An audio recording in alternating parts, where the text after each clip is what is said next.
From Interior Alaska's most trusted news source, this is the Fbx Evening News.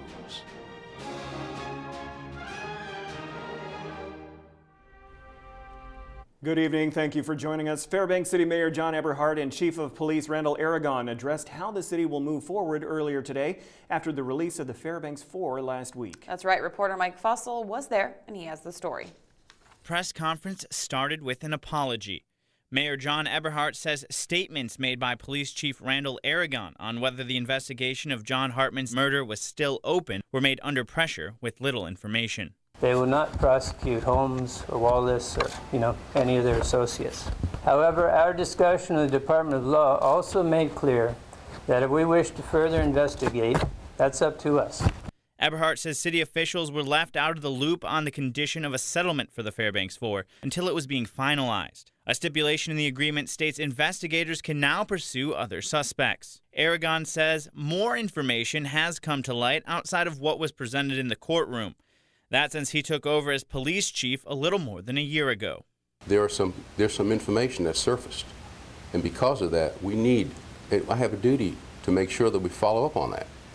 Now, I don't know what we're going to find, but I bet we're going to move in like a heat-seeking missile on anything that pops up that might change the course of this entire scenario.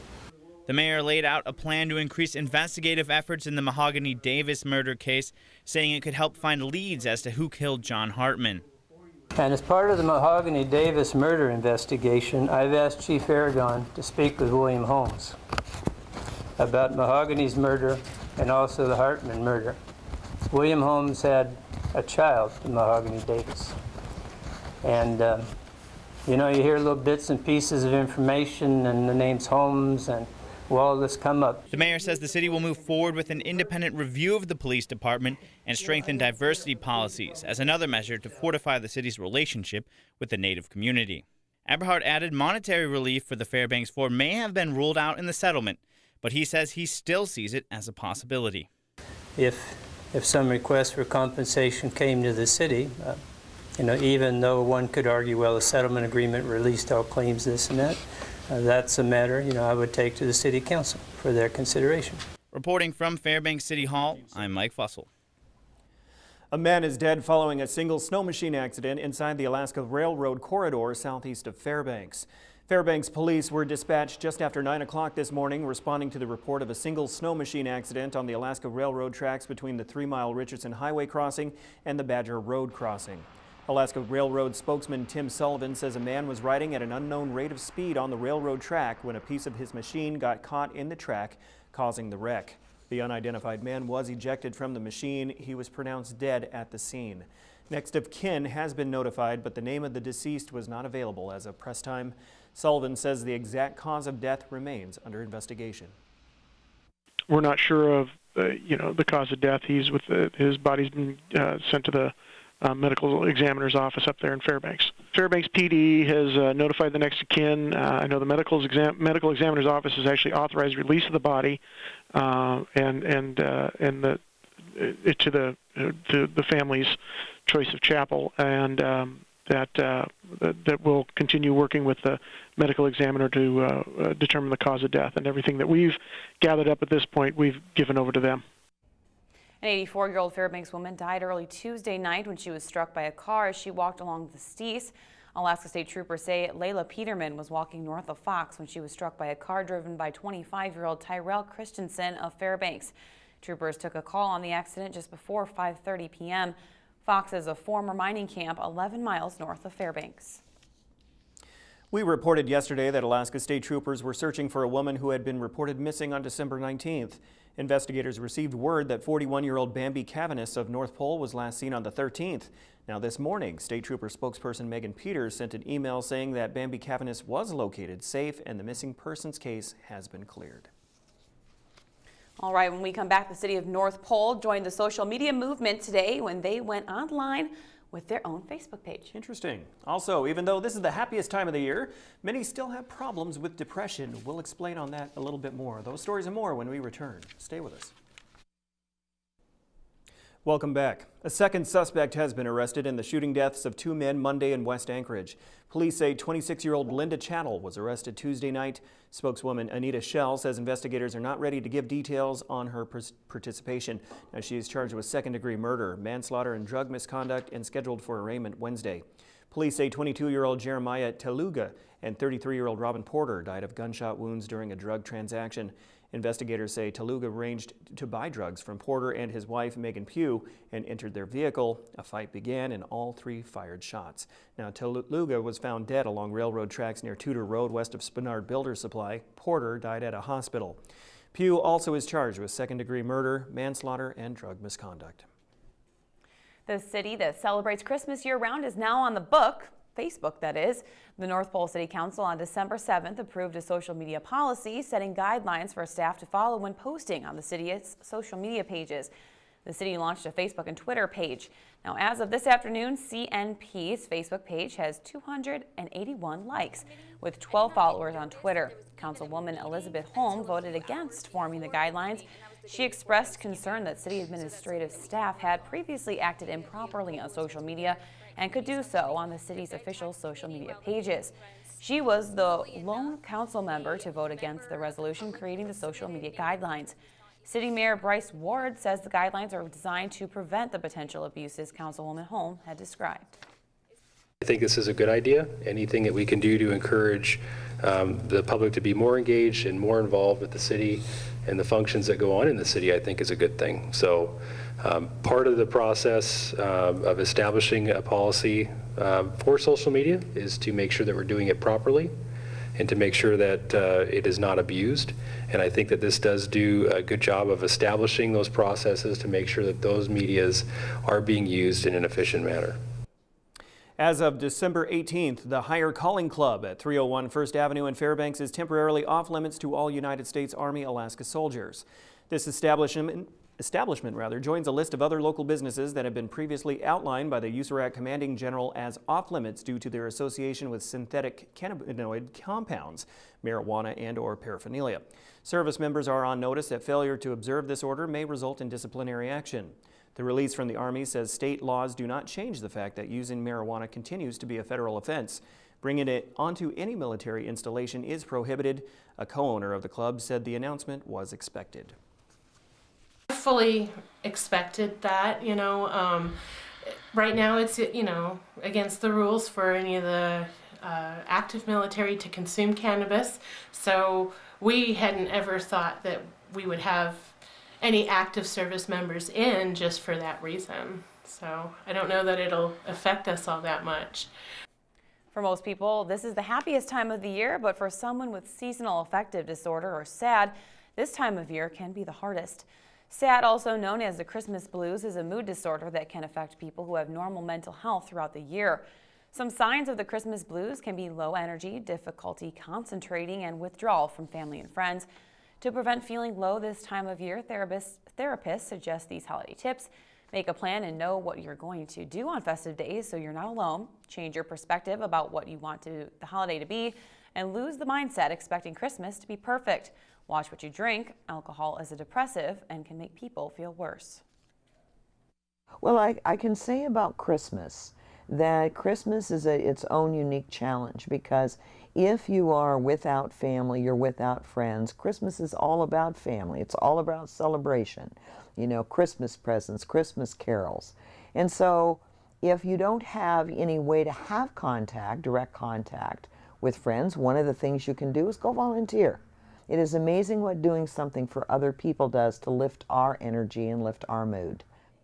Well, the good news is we're gaining daytime back. Yeah, that's true. So daylight, sunlight, we're gaining it back. So at least I actually get really rather festive this time of year, because I'm surrounded by you guys and your glowiness and all that kind of stuff. So, yeah, and up next is Joe Cook with sports, and he has news of interior athletes earning medals in state and national competitions. Also, we start our 2015 year in review for sports as well. Stay with us.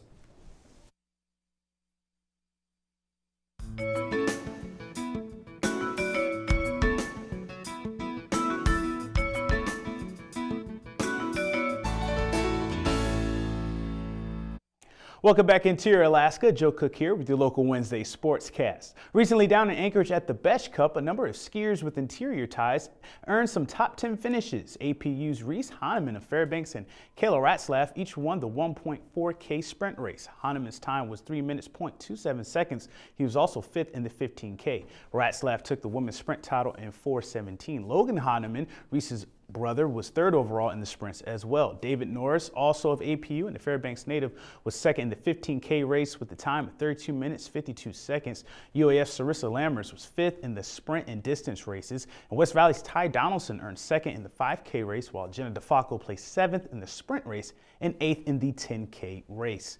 Earlier this month, a couple of interior table tennis stars channeled their inner Forrest Gumps, if you will, in a national competition at the 2015 USA Table Tennis National Championships in Las Vegas. Diane Darnall won 5 medals, 2 silver and 3 bronze, to lead a group of Fairbanks players. Darnall won silver in the women's 40 and older and the women's 60 and under divisions in the hard bat events. She won bronze in the open hard bat women's tourney and 2 other tournaments as well.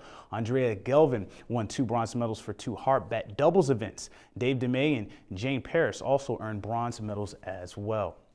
As 2015 draws closer and closer to an end, tonight we start our year in review. We'll look back on some standout moments, performances, and plays from 2015. Tonight we start our year in review with the state champion. The Allison Raven football team entered the 2015 season to defend their 2014 state title. That year they went 10-0 but lost one of the best running backs in Alaska history in Anthony Griffith. But they just reloaded. The Ravens produced 10 first-team Aurora Conference players as they rolled into the state final with an 8-1 record. They faced their arch rival in the state final for the second straight year, the Nikiski Bulldogs. In the state title game on Saturday, October 17th, Allison solidified their dynasty. It was just 21-14 Allison at halftime, but the Ravens pitched a shutout in the second half on their way to a 49-14 victory. Offensively, the Ravens got more done on the ground than landscapers. Allison ran for 436 rushing yards. Senior Caleb Dunlap ran for 174 yards and 2 scores. Andrew North had 141 yards and 2 TDs on just 4 carries in the second half alone. A dominant performance in the state title game. The victory gave Allison back-to-back state titles for the first time in program history. It was also the first small schools repeat since SoHi did it in 2009. The Ravens have 3 state titles in 4 seasons.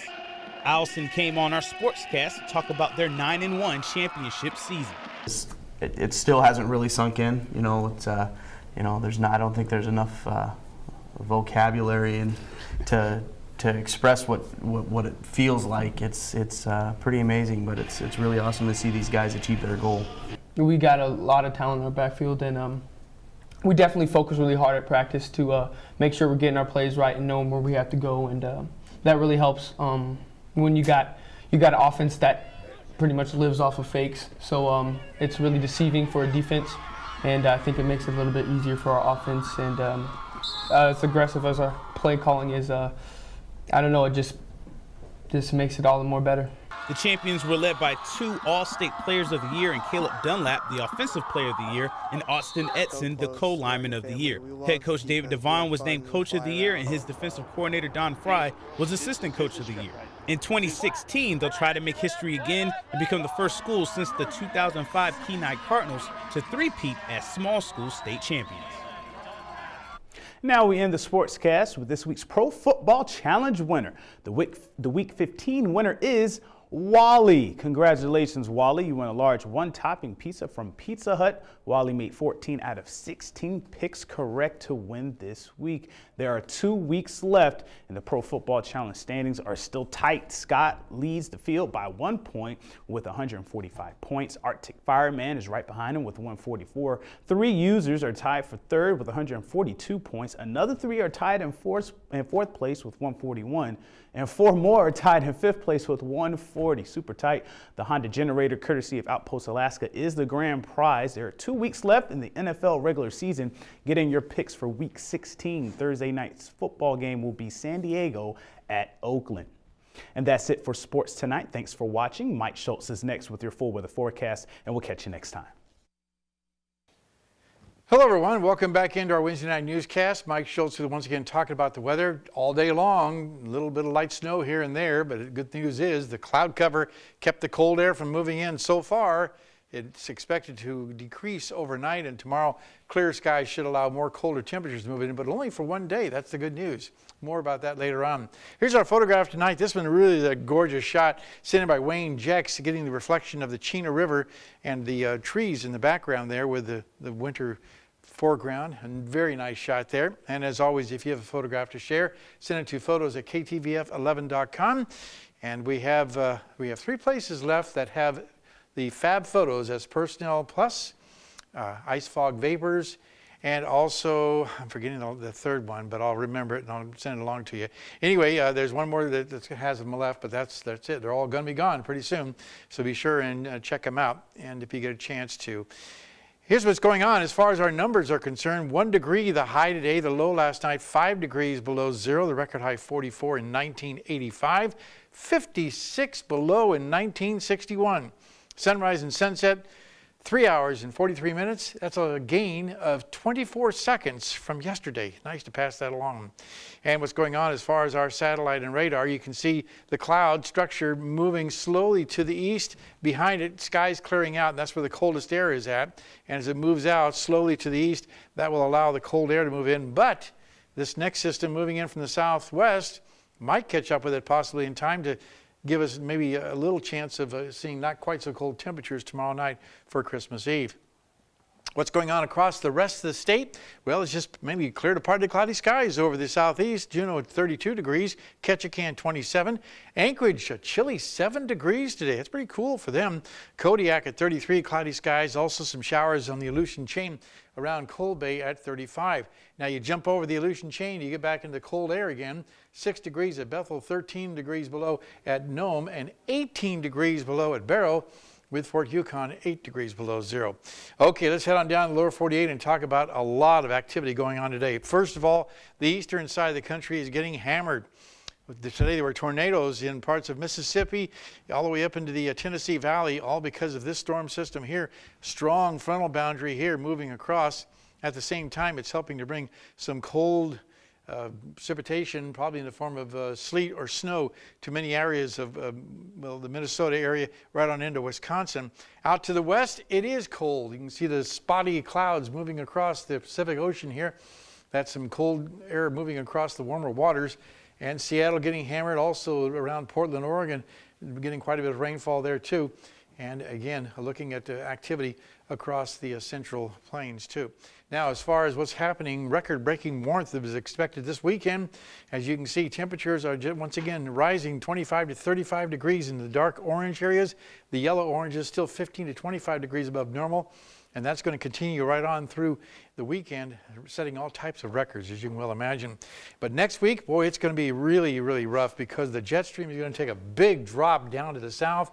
That's going to help to develop a winter storm that'll move right across the plains and bring more severe thunderstorm activity over the deep south and more warm temperatures over to the northeast, so they can't get a break there. Okay, time for our weather fact for today. Well, in 1989, Topeka, Kansas had an all-time winter low reading of 26 degrees below zero. That is really cold for those folks. And again, thanks to our folks at Mount McKinley Bank for sponsoring our kids' weather each night. And once again, a reminder, the kids are off for vacation, but the class from Salsha Elementary School will be returning as our guests on the 5th of January. Here's what's going on as far as the forecast for tomorrow. For the northern section, slight chance of snow for Barrow, partly cloudy skies for Nome, light snow or flurries for Fort Yukon. Here in the interior, we'll be looking at clearing skies and colder temperatures for the entire region. You can see Fairbanks is 17 below. And over southeast Alaska, we're looking at partly cloudy skies at Juneau and sunshine expected for Ketchikan. So nice weather down there. Over to the southwest, a little mixed bag of weather. Mixed showers for Cold Bay, rain and snow in Kodiak, and snow showers at Bethel. And down across the south central regions, partly cloudy skies in Anchorage, some fog for Homer, and sunny skies at Valdez. And our forecast for the remainder of the night, like I said, we have that light snow that should be diminishing throughout the night. Into morning, turning colder, 20 below for the overnight low. Tomorrow's forecast calling for, on Christmas Eve day, 17 below for the high, skies clearing by afternoon, and colder temperatures by the evening, dropping down close to 30 below. But on Christmas Day, 0 for the high, and you can see 10 to 12 degrees, even at 15 degrees above 0 as we warm back up again for the rest of the short left we have left on 2015.